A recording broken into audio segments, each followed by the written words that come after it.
Amid tight security, within a secure zone, an abandoned house located in Old Lambulane in Imphal caught fire on Saturday evening. Police said that the abandoned house belonged to the former Chief Secretary of Goa, the late Thangkhopao Kipgen.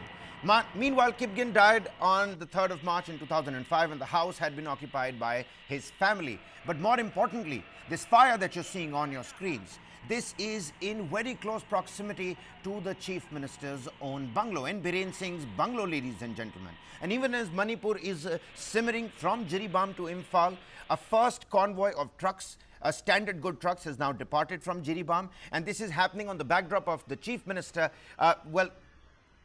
cancelling his visit to Jiribam amid tensions. But all focus on Imphal at this point in time. This is the Secretariat area. This old abandoned bungalow was set on fire. It is yet to be ascertained why this fire happened, essentially. But this happens after a slew of, security concerns for the Chief Minister, N Biren Singh. Now, the house is located adjacent to the Cookie Inn complex, which is opposite Manipur Chief Minister's residence in Babupara in Imphal. The incident occurred at about 5:30 p.m. In the wee hours of Saturday. Since the outbreak of the ongoing crisis in Manipur, the residents had already left the house. No casualties per se. Fire tenders were rushed to the spot. The fire was, fought for hours on end, tried to douse it, bring it under control. And Manipur Fire Services, even as they rushed to the spot to extinguish it, it is yet to be ascertained why it happened. As the roof of the house was made of wood with galvanized tin, firefighters took over an hour to extinguish it. But again, important to note here, notable mentions. This is happening after a slew of security concerns for the Chief Minister of Manipur. Manipur has been simmering over the last more than a year, and we're also looking at Jiribam, heightened tensions over there, even as the first standard goods truck now departs from there with the CRPF convoy that is guarding it. We're going to talk about all of these aspects, the various implications, the repercussions, and of course dimensions that is going to be at play in the hill state of Manipur. The abandoned house that you're looking on your screens is also located just behind the new Manipur Secretariat office building in Babupara in Imphal. You can only imagine if something like this happens in the national capital per se. A building like this catching fire with no news of how it happened in the national capital, it certainly raises eyebrows and turns heads. Needless to say, will make headlines. Joining me on the broadcast is News9's Deputy Managing Editor, Karthike Sharma. Karthike, first and foremost, before we talk about Jiribam, and there's a crucial bite also that we'd like to play out for the viewers, the Superintendent of Jiribam talking about the standard goods that have now left the CRPF convoy that's going to be guarding it. But we've been talking about Manipur Chief Minister's security concerns, not just his security concerns for the state, the fault lines at play, that's something that we've been discussing for more than a year, the reconciliation aspects, but help put this in perspective for the viewers. Let's get the ball rolling here. Another security concern, a building on fire, engulfed in flames. I mean, those optics, needless to say, are far, far away from reconciliation efforts and aspects that are at play or have been done by the government. Okay, a couple of things I would like to put in context. One is the official position. Now, when we talk about the official position, let me take you through what has happened in Imphal, because Jiribam and Imphal are two different things, Kabir. What has happened in Imphal is suspicious because, an abandoned house which was located in Old Lambulane, Imphal, that caught fire on Saturday evening. Now, this house is located adjacent to the Cookie Inn complex, which is opposite to the Manipur Chief Minister's residence in Babupura, Imphal. So obviously anything which happens near the Chief Ministerial complex will raise eyebrows. But I have to put this on record that the abandoned house belonged to the former Chief Secretary of Goa, late Kipgen, as you very rightly mentioned, who passed away in 2005, and the house had been occupied by his family. Now, the incident occurred around 5:30 p.m. on Saturday. Since the outbreak of the ongoing crisis in Manipur, the residents had already left the house. Now, Manipur Fire Service rushed to the spot, extinguished the fire. As the roof of the house was made of the wood and galvanized tin, firefighters took over an hour to extinguish it, assisted by reinforcement from the Thubal district.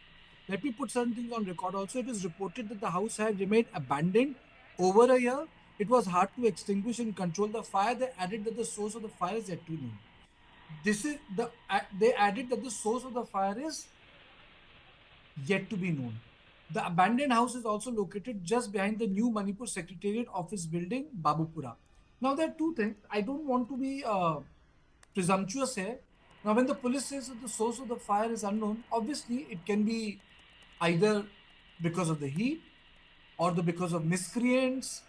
But whatever be the reason, to have a house on fire which is in proximity to the chief ministerial complex or the secretariat will raise concern. It is like this: if there's a fire near Shastri, there's a fire in Shastri Bhavan. Now Shastri Bhavan is 10 meters away from the Parliament of India, so obviously it will raise eyebrows. Or for example, if there's a fire, opposite Lok Kalyan Marg, or say, for example, in Gymkhana Club, it will raise a lot of concern because next, the road which divides Gymkhana boundary and the Prime Minister residence, which is Lok Kalyan Marg, will also raise concern. So that is why this story is important. This story is not about just a house being burned. The reason we are showing this story is this happened near Chief Minister's complex, and we at News9 are not saying why it happened because police has not provided the reason. So these are the dramatic visuals that are coming in from Imphal. So that is to put in context, and the reason is simple: anything near Chief Minister's house, anything near Prime Minister's house, anything near Parliament House, Secretariat, Legislature, it is going to raise eyebrows. That's one. But the larger issue is that the problem, Kabir, Yeah. in the entire, I would say, Manipur seems to be that one incident is leading to another. That's exactly what I wanted to come to, Karthikeya, because I mean, Okay. these are two separate things, but I mean, they're mutually, connected in terms of cause and effect. Jiribam and Manipur, I mean, we've seen the earlier fault lines that we saw, and we've been talking about it as well. You've had some esteemed panelists come to your show and talk about it. Where does this go on to now? See, the problem is that, one off incident, completely derail the peace which we find, or the word when we use the word peace. Now, what happened in Jiribam was very disturbing. Community had to leave. Then the advanced convoy of the chief minister, receives a bullet. Then, you have the incident of beheading couple of days before that. So things continue to happen. Now the chief minister wants to relocate the people who have been displaced. That's a very good thing.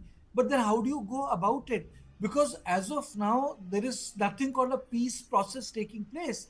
So when an incident like this happen, obviously it's going to raise eyebrows. A lot of people are saying, why did this happen? When was it noticed?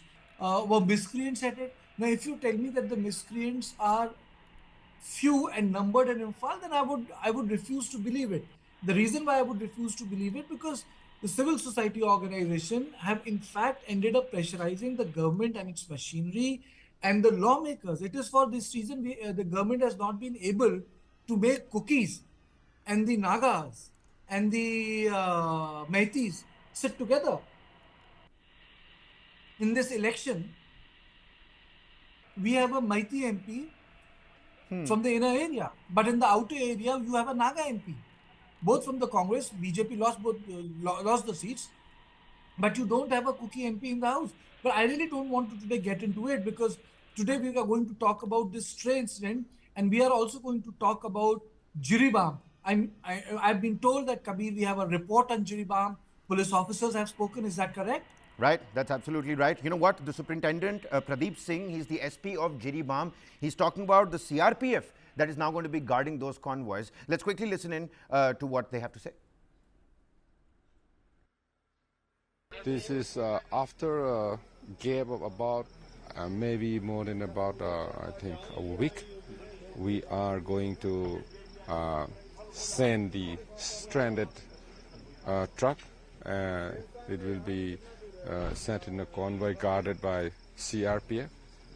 And this is the build-up. Because of the problem in Jiribam, the convoy, rather the trucks, have been halted for some time.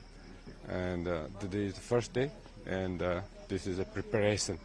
And the ROP had been late, and there will be CRPF companies accompanying the convoy. That is the preparation. It will be a CRPF convoy. And what about the present scenario about the Jiribam?